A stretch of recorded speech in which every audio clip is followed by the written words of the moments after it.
The fear of the forest. The villagers whispered of a monster hide in the dark forest, a beast so terrifying that none who entered ever returned. A long time ago, in a quiet village, surrounded by thick green forests, people lived in constant fear. Their fear was not of war or hunger, but of something more mysterious.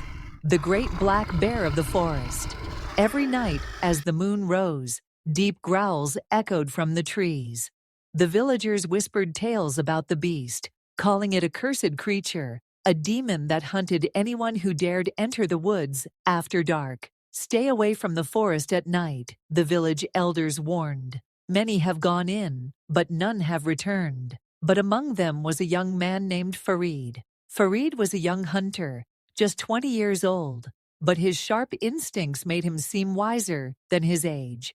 He had a strong built body, shaped by years of hunting and navigating the dense forest. His warm brown skin blended naturally with the earthy tones of the woods, and his dark wavy hair often tousled by the wind. His deep black eyes held in firm determination, always alert. His face was rough, yet youthful, marked by the hardships of an adventurer's life, but his expression was calm, unreadable, a hunter who feared nothing but knew caution well. He wore a hunter's outfit designed for survival, a tunic in shades of brown and green, reinforced with leather straps, making him one with the forest shadows. A quiver full of arrows was strapped to his back, and a bow rested at his side, ready for action at any moment. A leather belt held a small pouch and a sharp hunting dagger, his trusted tool for close combat. His sturdy boots were worn from countless journeys through rough terrains, their soles covered in dust and leaves from the wilderness. Even in the frightening silence of the forest, Farid stood firm, unshaken by fear. The moonlight cut through the thick canopy, casting an almost mystical glow on him, making him appear like a warrior from an ancient legend, a man prepared to face the unknown. He had spent years exploring the forest during the day, but had never once seen this so-called demon bear. One evening, after listening to the fearful murmurs of the villagers, Farid made a decision. "I will go into the forest tonight," he declared. Component placement. His younger sister Zoya ran to him. She was only 12, her big brown eyes filled with fear. "Bro, don't go," she begged, grabbing his arm. "What if the stories are true? What if you don't come back?" Farid knelt in front of her, brushing a strand of hair from her face.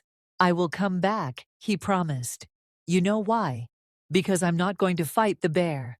I'm going to find the truth." Zoya bit her lip, unconvinced. "But everyone says a lot of things," Farid interrupted gently. "But not everything they say is true. I have to see for myself." His sister hesitated before hugging him tightly. "Please be careful," she whispered. The villagers gasped. "You will not return," they warned. But Farid only smiled, gripping his bow and arrows tightly. He was ready for whatever awaited him in the dark. The first encounter. The night was so quiet as Farid stepped into the forest. The trees swayed gently in the wind, casting long, twisted shadows under the moonlight. He moved cautiously, every step silent. Hours passed, but he saw nothing unusual, only the rustling of leaves and the distant hoot of an owl. Then he heard it, a deep, rumbling growl. Farid froze. His heart beated heavily as he turned towards the sound. There, emerging from the darkness, was the great black bear. It was massive, larger than any bear he had ever seen. Its thick black fur glistened under the moonlight, and its amber eyes glowed like fire. But something was wrong. The bear was walking with difficulty. Blood dripped from its hind leg, staining the ground beneath it. Farid expected the beast to attack him, but instead, the bear stared at him. Its breathing was heavy, and there was something in its eyes. Pain, not rage. Slowly, Farid lowered his bow. Instead of running, he stepped closer. The bear did not move. Kneeling, Farid saw the problem. A rusty iron trap was clamped around the bear's leg. Someone had set a cruel trap, and the bear had been struggling to free itself. "This is not an enemy," Farid whispered. "This is just a wounded creature." Carefully, he reached out and began to pry open the trap. The bear growled lowly, warning him, but Farid stayed calm. "I'm helping you," he said softly. After several tense moments, the trap finally came loose. The bear let out a long, deep breath. It did not attack. It did not flee. It just stood there, watching him. And then, to Farid's amazement, the bear turned and slowly walked away into the trees. A silent bond. Farid returned to the village the next morning.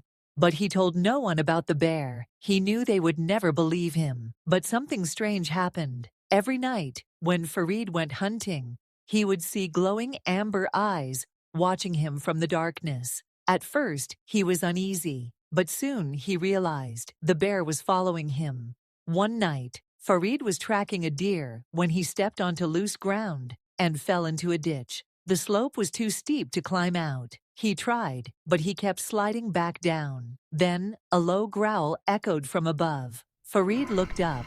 The bear stood at the edge of the ditch, staring down at him. Was it going to attack? Instead, the bear extended its large paw, gripping a tree root, and lowered itself down. It pushed its strong body against the slope, giving Farid the support he needed to climb back up. Farid stared in disbelief. The bear had saved him. From that moment, they were no longer hunter and beast. They were friends. Farid started leaving food near the edge of the forest. The bear would take it, but never come too close. It was a silent understanding, a friendship without words. The real monsters. One night, Farid noticed suspicious figures combing toward the village. Hiding behind a tree, he watched them break into the granary, stealing the villagers' food. Thieves, Farid realized. He followed them silently as they carried the stolen food deep into the forest. They reached a hidden clearing where they began burying the stolen goods. Suddenly, a thief spotted him. "Someone is watching," the man shouted. The thieves pulled out their weapons and ran toward him.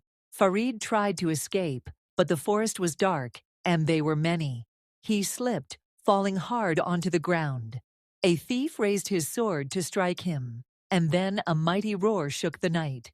The bear had arrived. It charged out of the trees, its massive body knocking the thieves off their feet. It swiped at them with its powerful claws, forcing them to drop their weapons. The men screamed in terror. "The demon bear," one of them cried. "Run!" The thieves ran for their lives, disappearing into the darkness. Farid, still on the ground, looked up at the bear. It stood tall, its glowing amber eyes watching him. Then, just as before, it turned and walked away. The village's awakening. The next morning, the village elder called a meeting. "We feared the wrong thing," the elder admitted. "The bear is not a monster, it is our protector." From that day on, the great black bear was no longer seen as a threat. The villagers never hunted it again. Instead, they left food for it as a sign of gratitude.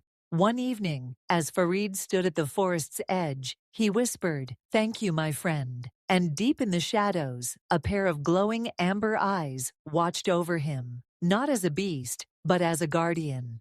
Moral of the story: fear often blinds us from the truth.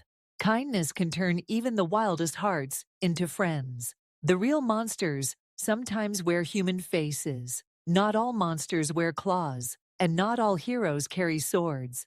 Sometimes, the fiercest protectors come in the form of those we fear the most. Will you dare to look beyond the legends and discover the truth hidden in the shadows? Share this story with those who believe in courage, kindness, and the power of unexpected friendships. And remember, sometimes the real monsters wear human faces.